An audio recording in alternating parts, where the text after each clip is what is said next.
Bom dia, boa tarde, boa noite, pessoal, como é que vocês estão? Tudo bem? Mais uma vez agradeço a vocês aqui pela audiência, pela participação de vocês. Lembrando sempre, entre os nossos canais, as nossas redes sociais, curta, comente, compartilhe esse debate tão importante que é educação. E agradeço a todos vocês nesse projeto sensacional, nesse podcast Na Sala do Marcão. E hoje eu tenho um prazer, um orgulho muito grande de estar trazendo aqui mais do que um profissional extremamente competente, mas um amigo que eu tenho, uma pessoa que eu devo muito enquanto profissional, e ele sabe disso, eu falo isso com o maior carinho, é responsável por grande parte da minha trajetória. Então, sem mais delongas, bem-vindo, meu amigo Daniel. O prazer é todo meu, todo nosso de estar aqui juntos mais uma vez, Marcão. É uma das coisas que eu sinto muita falta desse nosso convívio aí diário que a gente teve durante muitos anos. E que bom estar aqui conversando sobre educação, sobre vida e sobre o que você quiser que a gente vai conversando aqui, né? Eu gosto de falar muito quando a gente trabalhava junto, o tempo que a gente trabalhou, a gente sempre andava muito junto no carro. Eu sempre falo pro Daniel, eu sinto muita falta dos coaching que eu tinha de manhã cedo. E vinha pro trabalho já escutando, aprendendo, isso era muito legal. Meu amigo, pra gente começar, até mesmo para o pessoal que não te conhece de casa, pessoal que tá assistindo a gente, fala um pouquinho quem é o Daniel. Rapaz, falar da gente mesmo é sempre uma tarefa árdua, né? Eu lembro sempre do Pelé que falava dele mesmo na terceira pessoa, né? Como se fosse ele se distanciava para poder falar dele, né? Mas o Daniel é o filho primogênito, né? Da dona Sônia, do Dr. Lariel. Somos eu e mais 3 irmãos, o Fábio, a Patrícia e o Marcos, né? Há 20 anos, há um pouco mais de 20 anos, sou cuidado pela minha esposa, que é a Bárbara. Sou cristão católico, não posso deixar de registrar que torço para o campeão das Américas, o Flamengo. Glorioso. Vê-se que você entende pouco de futebol, Marcão. O nosso querido Fluminense, né? Acho que eu sou um cara bem-humorado, né? Bem-humorado. Tento buscar sempre ver as coisas positivas em tudo, inclusive nas adversidades que vão acontecendo na nossa vida, né? Sou um cara determinado, acho que eu coloco uns objetivos e vou atrás deles. E do ponto de vista profissional, Marcão, eu tenho muito orgulho aí da carreira. E aí eu vou dizer para você que o motivo disso não tem a ver com sucesso ou não sucesso, mas tem a ver pela quantidade de pessoas impactadas pelo nosso trabalho, pela quantidade de amigos que você vai criando, né? E pelo legado que vai ficando. Então, assim, isso é o que mais me encanta em ter podido trabalhar com educação, né? Eu acho que, basicamente, os defeitos eu ia gastar muito mais tempo para falar, então vou ficar só nessa parte. Não, e tem muito mais qualidade para a gente falar, não tenho dúvida. Agora, Daniel, esse debate e esse podcast vem para isso, para a gente tratar educação, mas não educação de uma forma qualquer, né? Mas educação de uma forma global. Então, profissionais estarão aqui, outros profissionais que nós já recebemos, falando de profissão, falando sobre metodologias ativas, já conversamos sobre, por exemplo, tecnologias em sala de aula, mas a gente hoje tem uma gama de assuntos para falar de educação. Mas como é que foi sua trajetória inicial? Eu gosto muito de que as pessoas esclareçam um pouquinho, né? Porque nem todo mundo, às vezes, o pessoal fala assim, eu segui numa área que eu nunca pensei, entrei em ser professor. Como é que foi esse início, Daniel? Então, de verdade, a educação me escolheu, né? Porque quando eu era molequinho, por algum motivo, meu pai estava passeando com o papai, e nós passamos na frente de uns prédios meio verdes, com várias quadras. Eu perguntei, pai, o que é isso aí? Aí ele falou, seu colégio militar, meu filho. Eu falei, eu quero estudar aí. Aí ele falou, tem que fazer uma provinha. Eu falei, tá bom, vou fazer a provinha. E efetivamente eu acabei fazendo a provinha e entrei para o colégio militar. Isso no ensino médio ou não, no ensino fundamental, né? Na época era 5ª série, né? O 6º ano de hoje. E eu me identifiquei bastante com o militarismo na época. E coloquei como, ainda não sabia que era isso, mas me coloquei como propósito ser oficial do Exército. Fiz concurso para a SpaceX, passei novamente, fiz a SpaceX, e quando já estava na AMAN, né, por um problema de saúde, eu descobri que eu não poderia ser o oficial que eu gostaria. Moral da história, resolvi voltar para casa. Cheguei em casa, né? Já há algum tempo fora, já tendo o meu salário e tal, falei, pai, eu vou trabalhar. E ele falou, meu filho, tá te faltando alguma coisa? Eu falei, não, eu prefiro que você só estude, né? E quando o pai fala, eu prefiro que, é pior do que ele falasse não, né? Eu falei, porra, pai. E tendo essa mesma conversa com alguns amigos aqui no Lago Norte, inclusive, o Fred, que era um angolano que fazia biologia na UNB, falou, Daniel, então vamos dar aula particular. Eu falei, pô, vamos, né? E aí nós fizemos um cartazinho e pregamos na padaria, que era o marketing da época. O Trux, padaria. Não, era só na padaria, não tinha Trux na época ainda não. E aí começamos a dar aula para os irmãos dos colegas. Muito rapidamente essa coisa evoluiu, parecia que a gente tinha algum talento nessa situação. E eu comecei a dar muita aula particular e já fazendo engenharia mecânica na UNB. Até que um dia uma freira me contratou. Uma freira te contratou? Uma freira me contratou, irmã Rosa. Tinha vindo do interior e ela precisava aprender matemática e física para fazer o vestibular. E eu fiquei praticamente 1 ano dando aula para ela, até que ela fez o vestibular, passou. Foi quando a Madre Superiora me convidou para dar aula no São Carlos, no prédio que hoje é a Escola Suíça, dirigida lá pelo nosso querido Henrique Oprea. Que sensacional. E aí eu comecei a dar aula nas escolas, na 5ª série. Então, foi uma experiência fantástica, né? Sempre fui muito conversador, sempre tive muito relacionamento. Um dia eu estou chegando na faculdade de engenharia, no estacionamento, encontro um colega e falo, Daniel, chega aí. Aí eu falei, tá bom. O que foi? Não, o Roberto vai mudar e ele dá aula de física lá na Católica. Você não quer pegar o lugar dele, não? Eu falei, é assim, pegar o lugar e tal? Eu falei, não, liga pro diretor. Aí eu liguei pro diretor, cara, fantástico. O diretor Enéas Portugal, tenho muito carinho pelos ensinamentos que ele me deu. E aí eu comecei a dar aula de física na Católica. Mas o plano A sempre foi dar aula enquanto eu me formava para engenharia, né? Até que eu me formasse. E um dia, efetivamente, eu me formei. Vou fazer o quê? E aí eu comecei a trabalhar com engenharia, mas sem largar a sala de aula, que ainda era permitido, né? Só que com alguns meses eu descobri que eu não nasci para engenharia, mas nasci para sala de aula, nasci para educação. E aí eu comecei esse processo que foi fazer licenciatura em física e aí continuar dando aula nas escolas. Então, efetivamente, a educação me escolheu, se apresentou, e aí depois eu fiz uma opção por ela, né? Então, eu sou um educador por opção. Eu gosto muito de colocar isso. Cara, que bacana. E aí de educação, conta um pouquinho também, que eu sei que você entrou na área de gestão depois também. Como é que foi esse processo de migração de sala de aula para gestor?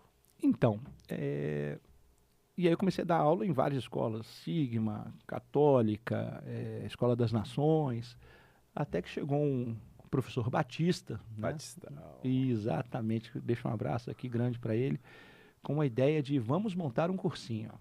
E eu falei, rapaz, vamos montar um cursinho? Vamos. Eu não tinha nem um passarinho para dar de bebê, eu falei, vamos embora. Não muito animado, né? Porque, inclusive, foi uma coisa importante, porque a gente abriu o cursinho, mas eu não deixei nenhum dos meus empregos, né? Na época. E aí nós começamos o Dynatos, né? Que foi logo na sequência, no próximo semestre, a gente teve o ganho de trazer o professor Neto também como sócio, e nós começamos essa outra etapa da minha vida na educação, já do outro lado, né? O Dynatos cresceu, e aí, muito sabiamente, sentamos nós 3 e falamos assim, rapaz, não vamos fazer igual os outros cursinhos de Brasília, não, que nasce, cresce e morre muito rápido. A gente precisa ter alguém que vá mexer com a gestão. Até hoje eles dizem que é porque eu era mais afeito à coisa, mas eu acho que eu era o pior em sala de aula, sabe? E aí eu saí da sala de aula e fui estudar gestão. E aí a gente começou a ter um cursinho diferente, né? Em 2003 2002 a gente começou o Dynatos. Na sequência, nós fomos comprados pelo Grupo SEB hoje, né? E aí a gente começou todo um outro processo que foi de virar executivo de um grande grupo de educação. Então, eu tive oportunidade de ser professor, coordenador disciplinar, coordenador de disciplinar, era de disciplina mesmo. Uhum. Pude ser coordenador de vestibulares, coordenador de componente acadêmico, diretor de escola e dono. Então, acho que eu consegui... Você pegou todos os leques possíveis de educação. E enquanto, uma pergunta que eu gosto, que eu sempre falo muito, né? Enquanto você está só com o professor, você tem uma visão de sala de aula. Quando você passa a ser gestor, seja coordenador, diretor, você começa a ter uma outra visão também de sala de aula. O que é a função de gestor que certamente contribuiu para o Daniel ser um melhor professor? Eu acho que o primeiro aspecto, ele está sempre envolvido com a questão da empatia. Então, assim, empatia no sentido de, agora eu sei o que cada uma das equipes faz, uma visão, um quadro mais amplo, e eu sei quais são os impactos que acontecem por conta da minha falha em algum desses pontos. Então, isso já traz por si só um grande ganho. O segundo ponto foi tratar com gente. Então, assim, gestão para mim é gestão de pessoas. Independente do que você está gerindo. Se você conseguir gerir bem gente, a coisa vai funcionar bem. E em educação, Marcão, o que a gente mais faz, e talvez seja aí a maior qualidade, o maior diferencial nosso, é trabalhar com gente. Porque a gente tem uma escola, vamos botar uma escola como a nossa, 1.000 alunos. 1.000 alunos entram na escola, mas aí a gente tem mais os professores, mais os pais, mais as famílias de uma forma geral, mais uns funcionários. Então, é uma quantidade grande de gente. Então, aprender a gerir pessoas, eu acho que foi o maior ganho e o que mais facilitou uma melhoria como professor. Bacana. Daniel, uma pergunta que eu sempre tenho muita curiosidade. Enquanto amigo, que a gente já se conhece há muitos anos, eu sei da sua experiência que você teve em viagens internacionais, você pode conhecer muitas escolas lá fora, você pode conhecer muitos sistemas internacionais.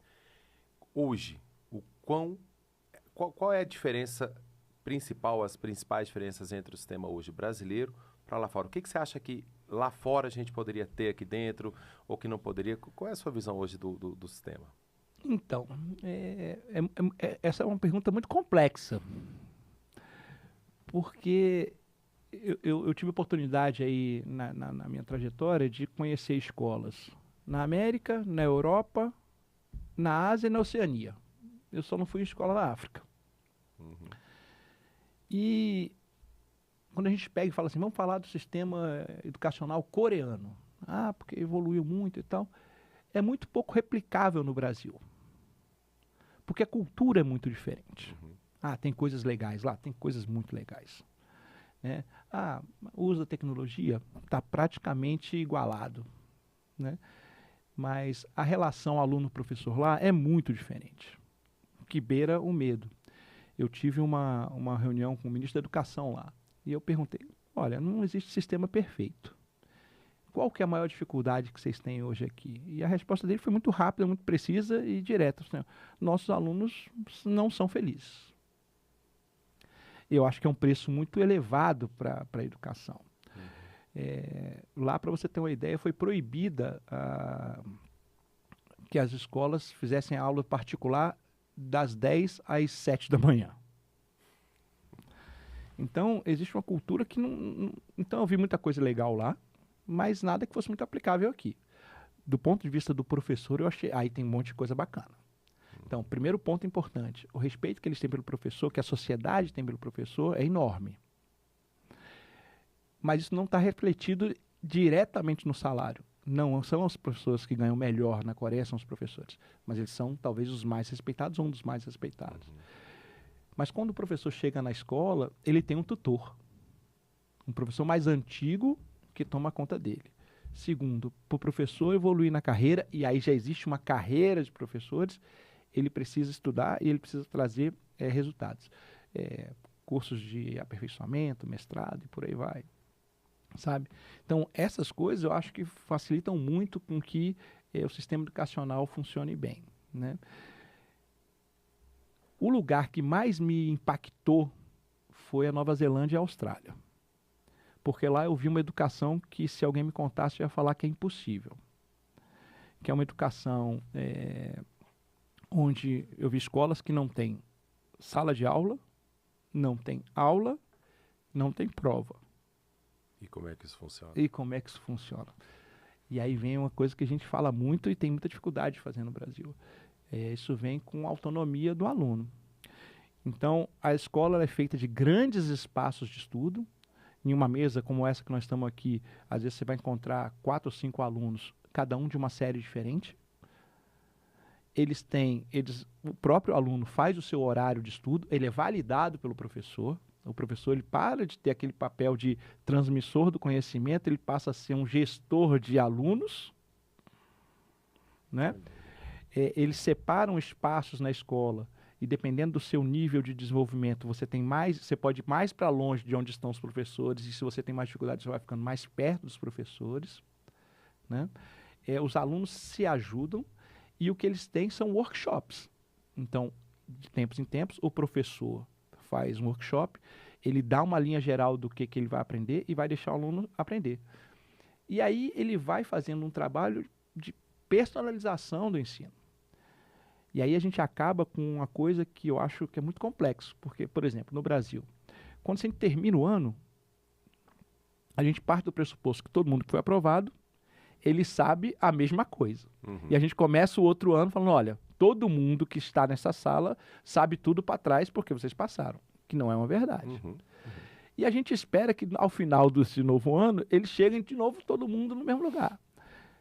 Isso impede, Marcão, que aquele aluno que tem uma propensão ou uma habilidade maior para matemática, que ele vá mais longe, porque a aula é para todo mundo. Ou aquele que tem uma habilidade maior para artes, que ele desenvolva isso de uma forma maior. E dessa forma, não. Nem todo mundo está andando junto. Eu entendi completamente a diferença. Até para a gente chegar um pouquinho aqui no Brasil, por que esse sistema, às vezes, ainda não foi implementado, né? E aí é desconhecimento meu mesmo. Como é que é o processo para entrada em universidades, por exemplo, na Nova Zelândia, que você estava falando? Então, como na maioria dos casos, se você tiver uma prova de vestibular como a nossa, ele acaba sendo limitador. Uhum. Vou te falar uma coisa engraçada, porque quando a gente estava lá, já volto para a sua pergunta, quando a gente estava lá, a gente fez um workshop numa universidade na Nova Zelândia. E ele falando só sobre metodologias ativas. Autonomia, protagonismo do aluno, aquela coisa toda. E eu saí para ir ao banheiro. E aí eu passei por várias salas de aula na universidade. E todos eles estavam dando aula da forma tradicional. Voltei para a sala. Eu, que não sou uma pessoa que gosta de criar polêmica. Tô até vendo você entrar. Rapaz, você está aqui falando disso, daquilo outro e tal. Por que a universidade continua formando e dando aula da forma tradicional? E a resposta dele foi, a universidade é a última que muda. E na minha cabeça tinha que ser a primeira. Porque um dos grandes problemas que a gente tem é a formação do professor. Uhum. Então ele é formado de uma forma na universidade e quando ele chega para entrar na escola, ele se depara com uma situação totalmente diferente. E o pior, só complementando uma coisa, hoje eu falo muito para os meninos, né? A geração que está saindo hoje da universidade para a licenciatura está recebendo a mesma formação que eu recebi há 30 anos atrás. E não é a mesma coisa já. Não. Então, um ponto que eu acho que a gente precisava rever na educação brasileira é exatamente o papel da escola no acesso à universidade. Como assim? Uma carta de recomendação ser levada em consideração, as suas notas durante o seu período escolar ser levado em consideração, o portfólio das coisas que você fez do ponto de vista de, seja de voluntariado, esportivo, artístico, questões de liderança. Eu estava com uma colega nos Estados Unidos que precisava entrar na universidade. E aí, um dos requisitos era demonstrar que ela colocou que ela era líder, e aí falaram, demonstra para mim onde é que você exerceu sua liderança. Não tinha. E aí, quando a gente fala isso, como é que faz isso? No trabalho em equipe? Não é exatamente isso, é você realmente tornar alguma coisa real. Sei lá, vou pegar aqui que eu vi que temos muitos gatos ao redor, né? Uhum. E foi o que ela fez, inclusive. ela criou uma ONG para recolher gatos no campus da universidade e dar destino a eles, achando casas. Isso é uma forma de exercer liderança de uma forma efetiva, né? E a gente, na escola brasileira, isso tem muito pouco espaço. Uhum. Né? Por quê? Porque a gente fica refém de uma gama de conteúdos enorme, né? E de uma prova de vestibular que é conteudista. Perfeito. E aí, como é que a gente faz esse meio de campo? O novo ensino médio, ele tinha uma boa perspectiva, Uhum. mas a gente também reage. Por quê? Os pais foram educados de uma outra forma. Então, quando você começa com metodologia ativa, em que você chega lá, vamos imaginar um professor que vai usar um PBL, né, um aprendizado baseado em problemas, e ele não dá aula daquele conteúdo, e ele vai conduzindo o aluno para que ele aprenda, diga-se de passagem, já é uma metodologia que está sendo muito utilizada no ensino superior, inicialmente só na medicina, hoje já tem várias outras universidades já buscando essa situação. Você começa a receber reclamação em casa, porque o menino chega em casa e fala, o professor não deu aula, hein? Ele mandou a gente fazer. Exatamente. Então, é uma sinuca de bico danada essa questão. Porque é uma mudança cultural da família primeiro entender. E não é uma coisa que vai ter que ser... É uma coisa lenta e gradual. Marcão, não é só da família, não. O professor também, o aluno. E a escola, porque Uhum. assim, se o professor quiser e a escola não estiver preparada ou não entender isso, ele também não consegue. Se a escola quiser e o professor não estiver preparado, não consegue. Se a escola quiser, o professor quiser fazer e a família reagir, também não... Então, o tripé, que é fundamental que a gente consiga andar nele junto. Porque, Marcão, onde é que você desenvolve na escola atual? Criatividade, pensamento crítico, autonomia, colaboração e comunicação. Eu lembro claramente, teve um dia que a gente estava lá na escola, e aí a gente tinha uma feira de ciências e artes. E o professor, ele não gosta de feira de... Não gosto de feira nenhuma. Nenhuma. E eu entendo, porque quando também era só professor, eu também não gostava. Não tem... Mas eu não gostava porque eu não entendia por que aquilo. Na realidade, eu achava aquilo uma grande perda de tempo, porque durante a preparação, ele deixava de dar conteúdo. E aí eu cheguei na sala dos professores e eles estavam reclamando disso, né? E aí eu falei, pessoal, tá resolvido. No dia que vocês, em suas salas de aula, desenvolverem o que a gente desenvolve nas feiras, eu paro de fazer feira. Mas junta aí vocês aí, e aí fala para mim, onde é que vocês desenvolveram essas coisas que eu acabei de falar? E mais, a gente ainda tem outros elementos que é trabalho em equipe, frustração, responsabilidade, porque a entrega tem que ser naquele dia, depois não adianta mais, né? Saber lidar com relacionamentos. Quando eu via as crianças chorando na escola por conta da feira, eu falava, as coisas estão acontecendo. A gente não ficava feliz de ver, mas você ia lá, conversava, organizava, mas assim, é a hora que a criança fala, eu estou trabalhando muito, eu estou trabalhando pouco. Vai acontecer na vida real dela. Eu nunca me esqueci de uma dessas feiras, e cito um caso atual de onde eu estou agora trabalhando, um aluno com uma extrema dificuldade, quando eu cheguei lá, nesse novo trabalho, eu começava, porque esse menino é isso, esse menino é aquele, esse menino e tal. Ele não está fazendo nada e tal. E aí, então, chamei para conversar, falei, cara, do que você gosta? Ele falou, eu quero ser cantor de rap. Nunca me esqueci disso. Falei, quer ser cantor de rap? Quero. Qual é o tema do seu grupo? Ele falou, o tema é falar de Álvares de Azevedo. Tá, cria para mim 3 letras de rap sobre as obras de Álvares de Azevedo, inclusive essa cai no Paz. Dei 10 dias pro menino. Essa música foi usada pela professora de literatura para dar as aulas nas outras turmas. O menino fez uma coisa absurda. Marcão, você fez uma coisa agora que me chamou uma atenção e um alerta.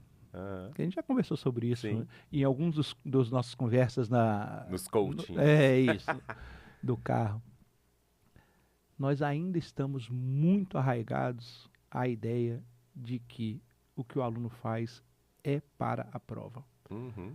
A gente cansa de falar para ele. Você vai explicar alguma coisa que é importante, você fala, isso cai muito em tal lugar, isso vai cair na avaliação. Só que o que a gente acaba falando para ele é, você estuda para fazer a prova. Uhum. Esse, para mim, é um ponto que a gente tinha que olhar com muito mais cautela. Uhum. A gente parar de falar, por que é importante ele aprender aquilo? Não é para fazer a prova. Uma diretora amiga minha falou que trocou as avaliações da escola dela, tirou as notas e começou a colocar relatórios.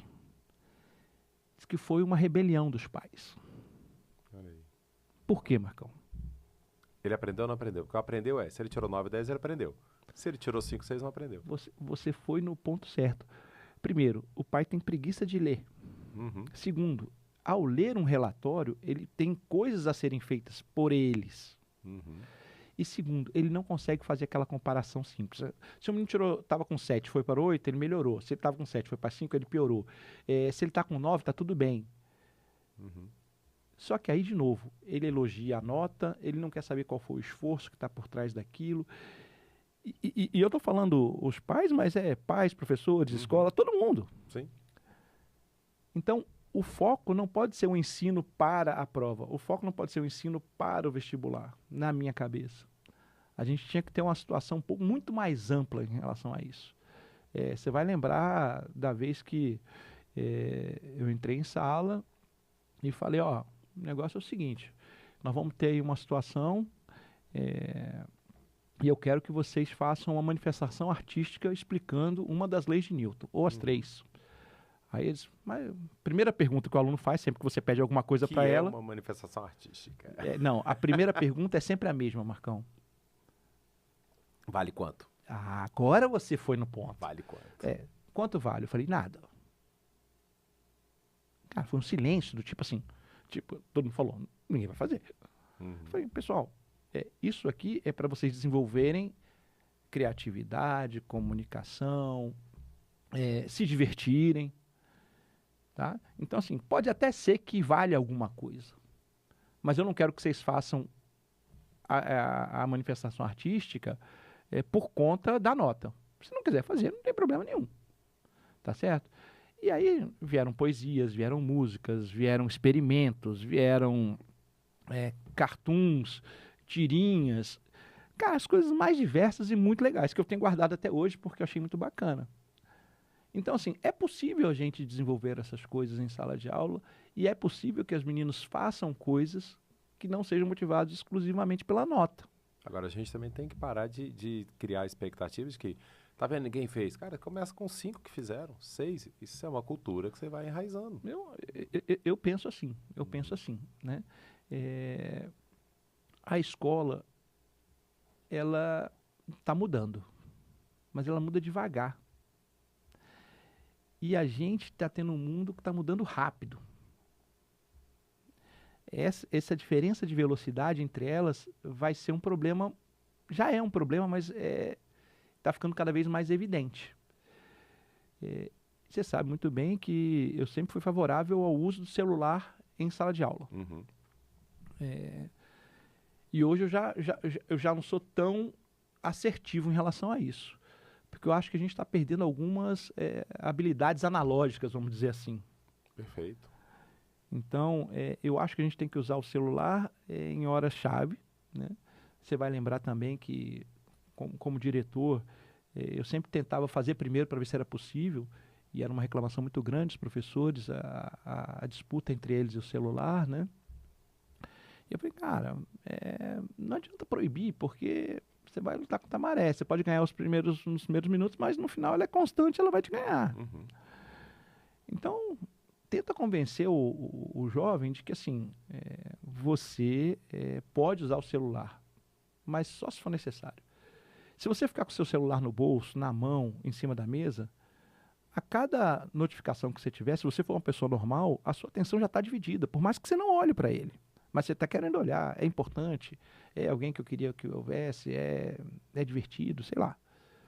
Então eu pedi para eles, dando o exemplo, porque eu realmente acredito que o exemplo é mais importante do que a palavra, de pegar o meu celular e eu guardava na minha mochila também. E falava para ele, se você estiver entediado com a minha aula e quiser dar uma olhadinha no celular, faça isso. Porque, pessoal, na nossa época a gente olhava para o teto, olhava através do professor, fazia desenho no caderno. Então isso é natural. Agora, o que não dá é para ele ficar jogando Candy Crush. O que não dá é para ele estar conversando no WhatsApp. E aí vai depender também de um monte de outros fatores, mas o primeiro deles é conexão pessoal.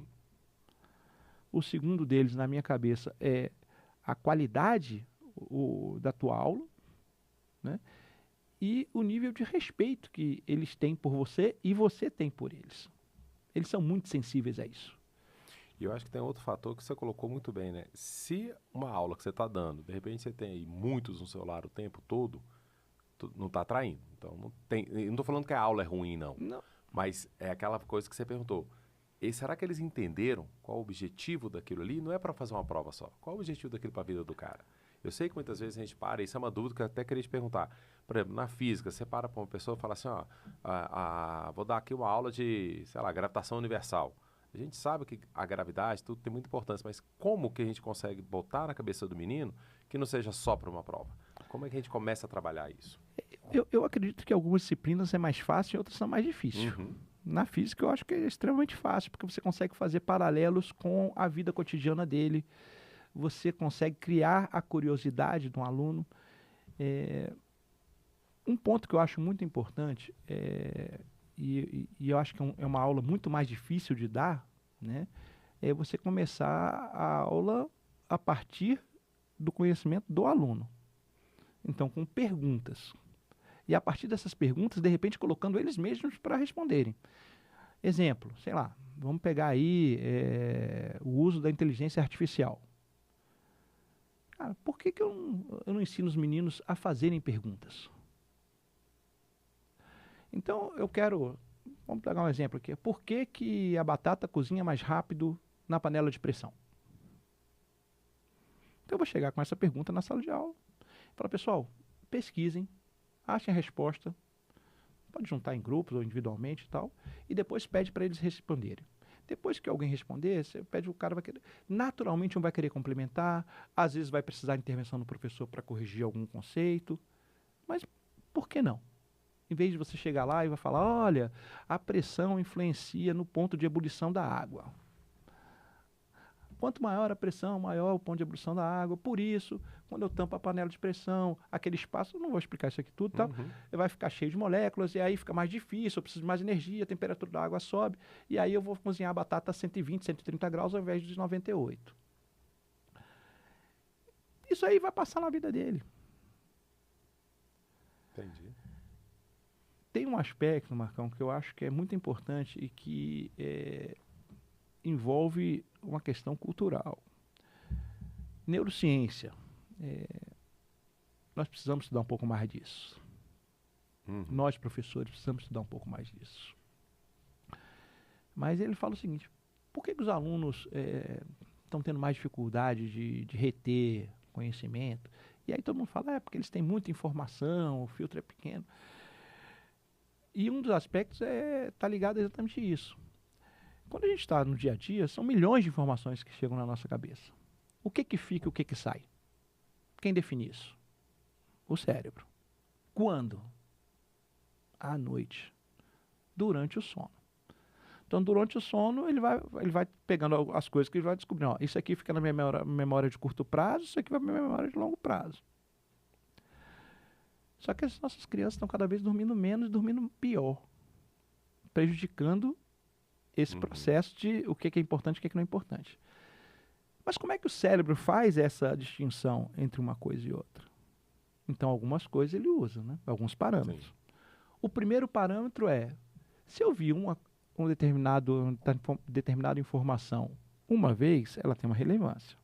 Se eu a ouvir 3 vezes, ele já acha que a relevância é maior. Então, a questão de você assistir a aula e você estudar depois da aula aquilo que você viu, vai fazer com que você tenha uma retenção daquele conhecimento maior.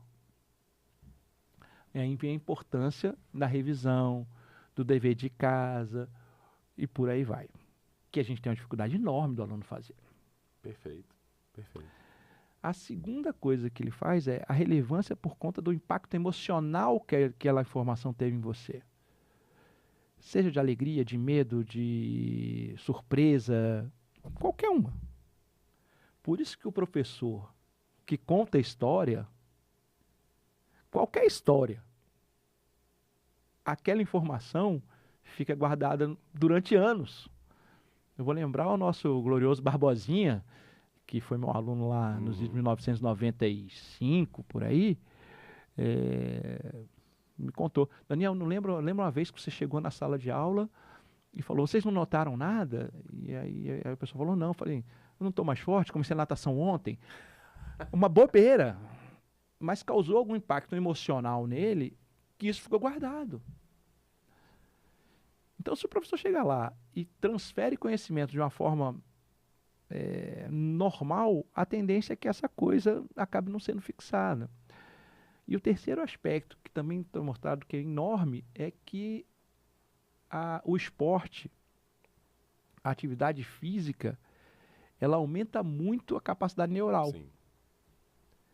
E essa nossa juventude, ela cada vez mais, ela brinca menos de correr, porque ela fica presa na tela, ela desce menos. Eu vi até uma charge uma vez que o pai brincando com o moleque, agora não tem jeito, você vai brincar na rua, tá de castigo. Que pra gente é uma loucura, né? E o menino fala, não, na rua não, pelo amor de Deus. Então, assim, percebe que o fator externo está influenciando muito dentro da escola. Né? Então a gente precisa trabalhar todos esses elementos, explicando para o aluno às vezes isso. Ele também não sabe. Nem a família sabe. Não. Nem a família sabe. E aí você toca num ponto que eu acho que foi sensacional. Está muito claro que essa geração de hoje não aprende como a gente aprendia. Ela aprende diferente. Isso, ela aprende diferente, formas diferentes. Hoje, o que você poderia, por exemplo, sugerir? Cara, formas que eu posso trabalhar em sala para melhorar o aprendizado do aluno. Então, eu gosto muito de fazer algum... A gente até conversou durante nosso bate-papo aqui. Mas eu acho que assim, um aprendizado mais baseado em projetos e em problemas, eu acho que iria ajudar muito no engajamento. Tá. Né? Vou usar aqui o caso da física. Sei lá, vamos fazer um projeto para... Lançamento de foguete. Pode ser, mas eu queria alguma coisa mais prática. Vamos fazer e simples, tá? Vamos fazer um desidratador. Vamos trabalhar formas de transmissão de calor, irradiação, condução, convecção, que é basicamente uma caixa com vidro em cima, alguma coisa assim. E vamos desidratar abacaxi, fruta, blá, blá, e depois vamos vender esse negócio. Então, um projeto que é o desidratador com um monte de atividades sequenciais que vão desenvolver outras coisas, além do conceito dessa transmissão de calor. Então, acho que o aprendizado baseado em projeto e o aprendizado baseado em problema, eu acho que é uma boa ideia. Eu gosto muito do uso de simuladores. Eu acho que hoje tem muita coisa bacana em termos de simulação. Eu gosto muito de trabalho em grupo. Né?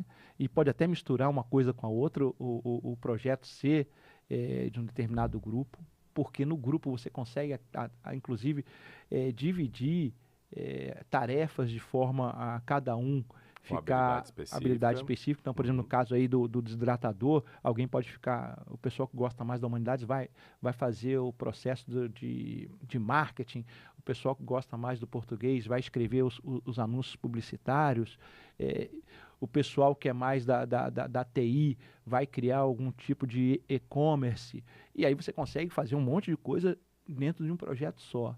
Né? Mas, fundamentalmente, eu trabalharia com a questão da participação do aluno. Então, seria basicamente diminuir a quantidade de informação que eu dou para eles e dar mais autonomia para que eles busquem essas informações e depois a gente chegar e fazer uns fechamentos. Eu acho que talvez isso traga bons resultados. E, Marcão, de novo, não estou falando que é para toda aula a gente ter um projeto, toda aula a gente fazer um trabalho em grupo. Eu acho que hoje, porque a gente ainda tem o vestibular, a gente ainda vai ter um espaço grande para aula expositiva. Uhum. Mas que pode ter, no meio dela, situações que tornam o aprendizado interessante. Que é uma coisa, tem que ser uma coisa gradual, né? Não tem... Então, o foco, infelizmente, ainda está no ensino. No dia que a gente conseguir trocar o foco do ensino para o foco da aprendizagem, né? Seu pai nunca te perguntou o que você aprendeu hoje. Ele perguntou quanto que você estudou. É. Então ele está mais preocupado com quanto você estuda. Mas qual é a efetividade disso? E se eu ficasse só uma hora, vinha no final do dia. Quase não vi você estudando hoje. Pronto. Então, o grande lance eu acho que é esse. Quando a gente começar a focar na questão da aprendizagem, aí nós vamos voar.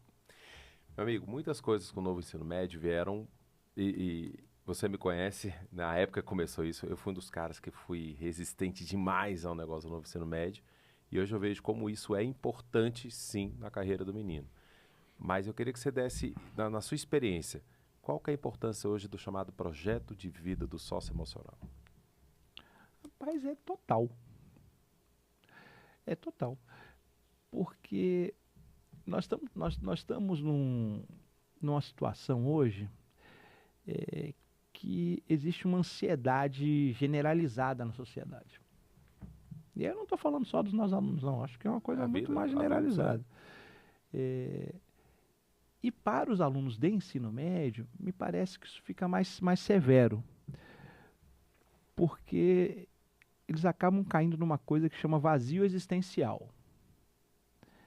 Eles não vão conseguindo enxergar qual é o propósito deles. Para onde que eles vão? Né?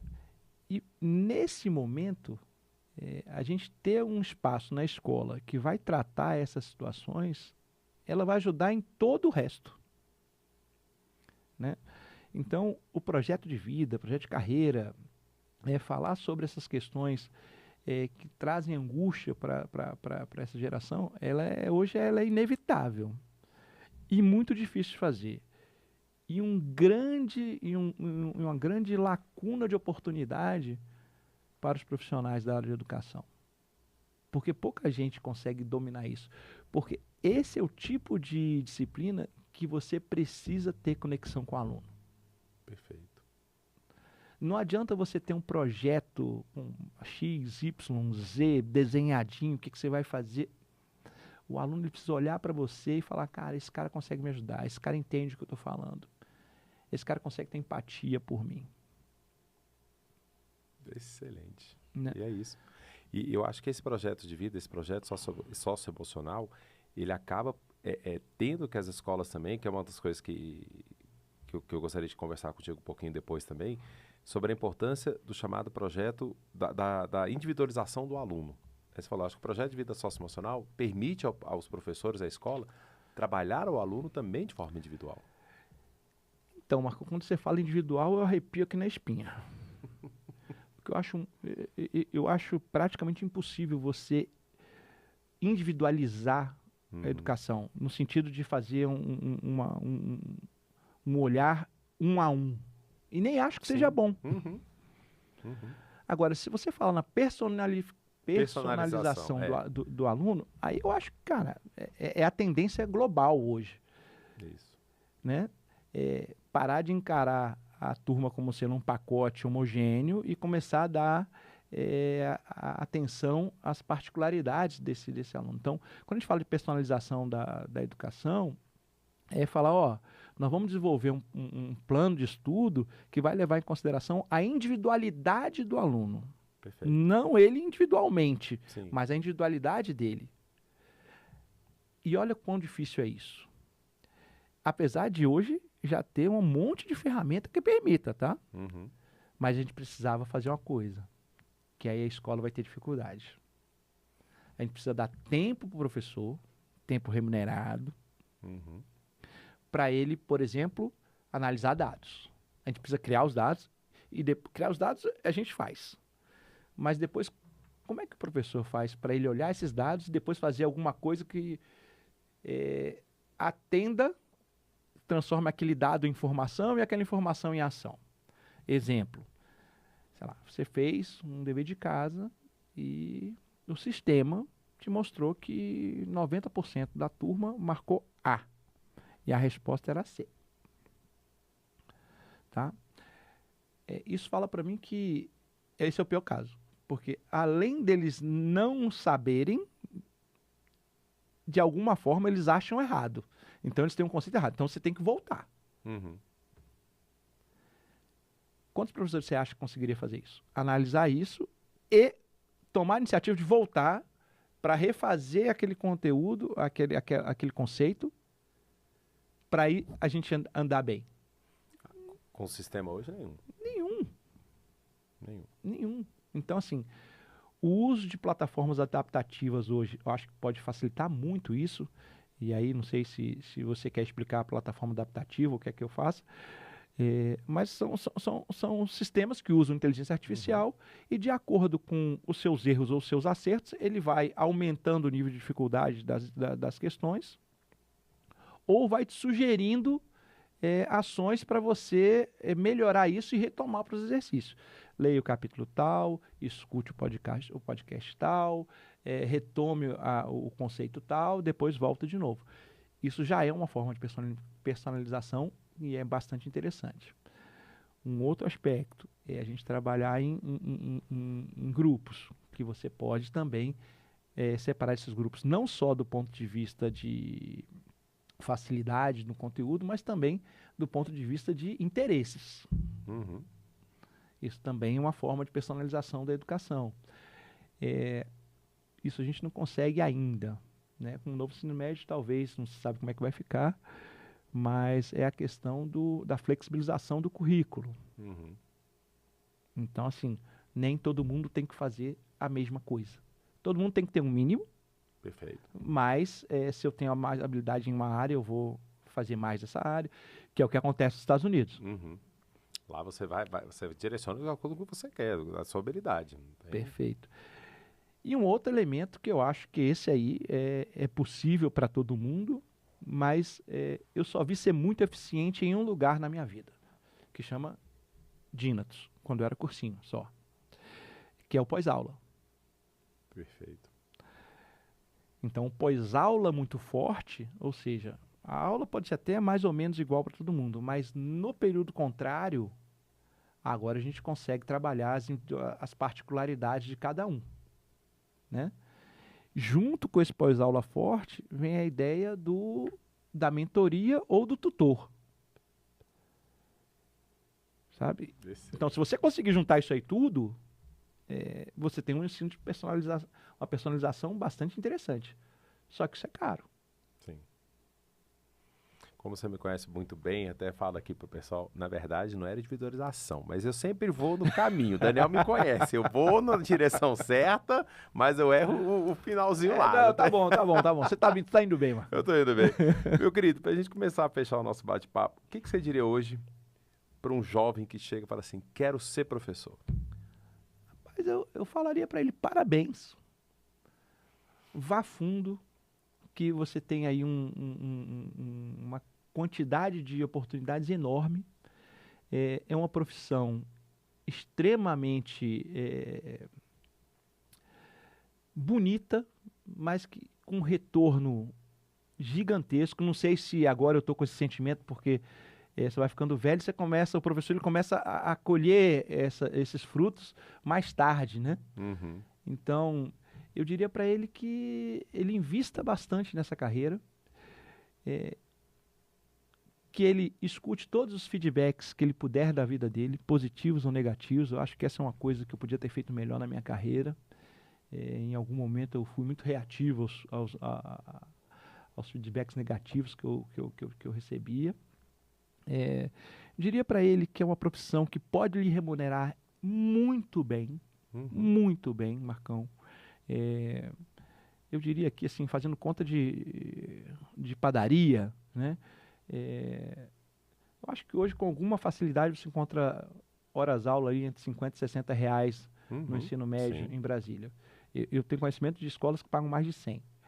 Mas isso significaria dizer meu povo, que o cara que trabalha 30 horas, ou seja, só pela manhã, ele vai garantir um salário de R$ 10.000. Ah, Daniel, mas tem escola que paga o piso. Eu falei, tá certo, mas por que você vai trabalhar nessa? Perfeito, cara. Perfeito. Então, assim, não é o fato de ter escola que paga menos que vai te tirar desse teu sonho. É o fato de você ter que ser bom o suficiente para a escola que quer pagar mais te querer. Então, não coloca a culpa de ganhar bem ou mal no externo. Coloca em você. Né? E para finalizar, eu falaria para ele assim, olha, só tem uma coisa que eu acho que você precisa pesar bastante ao escolher essa profissão, que é, você gosta de ensinar? Aí ele vai falar, sim, porque ele quer ser professor. Mas você gosta de aprender? Porque esse, para mim, é o ponto central do processo. Nós, professores, precisamos estar aprendendo sempre. Nós precisamos ter uma formação continuada muito eficiente. E eu sei que hoje é muito difícil. Conheço poucos profissionais que continuam estudando depois de formados. E aí a gente tem professor que fala que tem 30 anos de experiência, mas ele tem 30 vezes a experiência do mesmo ano. Ele está repetindo a mesma coisa ano após ano. Não vai esperar que a instituição te forme. Vai atrás você, é uma profissão sua. A instituição é importante formar, mas vai atrás também. Eu acho que é uma parceria. Poucas vezes na minha carreira, alguém bateu na minha sala e pediu para ajudar ele na formação. Para te falar a verdade, eu não tenho recordação de ninguém. Mas eu tenho recordação de vários cursos que a gente ofereceu e que ninguém quis fazer. Isso é coisas para a gente debater. Marcão, e de novo, eu não julgo o profissional, porque provavelmente esse profissional ele tem o tempo dele totalmente tomado pelas atividades como professor. Preparar aula, corrigir prova, dar aula, se desloca. Isso nós não estamos falando só da parte profissional. E ainda tem a parte pessoal. Por isso que a gente já conversou várias vezes que, assim, um sonho é ter uma escola que você tem professores que são, não vou dizer nem integrais, mas que tem uma carga ou de 20, ou de 40, ou de 30 horas, e que ele só possa ficar em sala de aula 80%. Porque os outros 20% é para ele se formar, é para ele desenvolver a criatividade dele, é para a gente conversar sobre educação, é para a coisa acontecer. Entendeu? E aí a escola pode cobrar o professor de uma forma diferente, porque ele está na escola, está remunerado por isso, né? E então a gente não tem mais o problema de por que está atrasado, por que não entregou isso, cadê o plano individual de estudo, e por aí vai. Meu amigo, eu só tenho a te agradecer por esse bate-papo. Já fiquem antenados que nós vamos ter outro aqui ainda com o Daniel, um cara que eu disse no início, eu falo, já falei isso para você várias vezes. O profissional que eu sou hoje, devo muito a você. Generosidade sua. Não, devo muito a você. Eu acho que eu tive, falo abertamente, eu tive sorte. Quando perguntam, pô, mas você teve muita sorte na sua carreira profissional? Tive sorte de encontrar as pessoas certas. E com certeza você foi uma delas. Obrigado, tá? Então, gente, muito obrigado aí mais uma vez. Lembrando a todos vocês, nós vamos manter quinzenalmente esse podcast. Então, siga os nossos canais, curta, compartilhe, comente, divulgue esse assunto tão importante que é a educação. Valeu, galera. Obrigadão, meu amigo. Um abraço, Marcão. Obrigado.